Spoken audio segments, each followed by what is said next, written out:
Porter's great contribution to editing was the heightened sense of cause and effect he created by juxtaposing the close-up of the fire alarm to the long shot of the fireman being raised. I would like you now to try filming and editing this technique yourself, by filming and cutting together a close-up that shows a cause and a long shot that shows an effect. The purpose of this exercise is threefold. Firstly, it will be useful evidence for learning outcome 1 should you wish to use it. Secondly, it will improve your instincts when it comes to the practical application of film and video editing techniques. And thirdly, it will help your understanding of cause and effect in narrative filmmaking. It could be a simple couple of shots such as these. Someone presses a button for a lift. The lift doors open. The button being pressed is the cause. The lift doors opening is the effect. When you've cut together the two shots that you filmed, keep the edited material as it could be useful for later assessment purposes. Once you've done that, I'd also recommend you look at the Dawn of Man sequence from Stanley Kubrick's 2001 A Space Odyssey, for it contains possibly the greatest use of close-ups to enforce cause and effect in the history of cinema.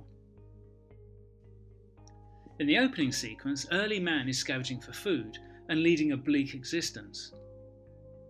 Earlier in the sequence, he had an unexplained encounter with an alien monolith. As he scavenges for food, he pauses, thinking. Kubrick then cuts to a close-up of the monolith. The edit implies that this is what the ape is thinking about.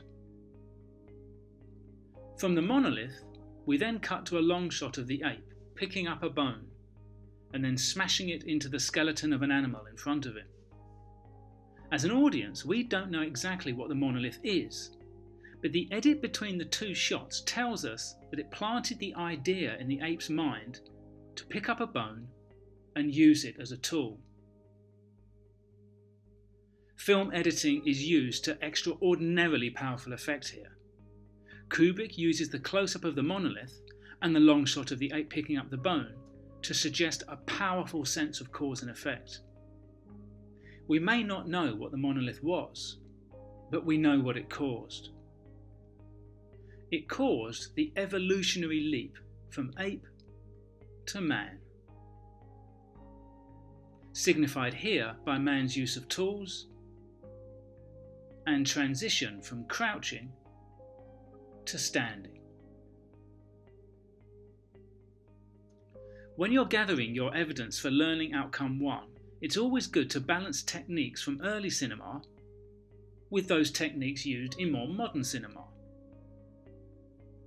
In this case, it would be advisable to compare and contrast how the close-up and long shot were used by Porter and Kubrick to heighten the sense of cause and effect between two events, and then discuss what it was they were hoping to achieve with these two edits.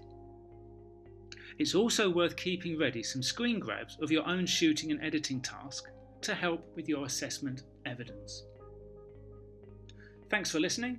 See you in the next tutorial.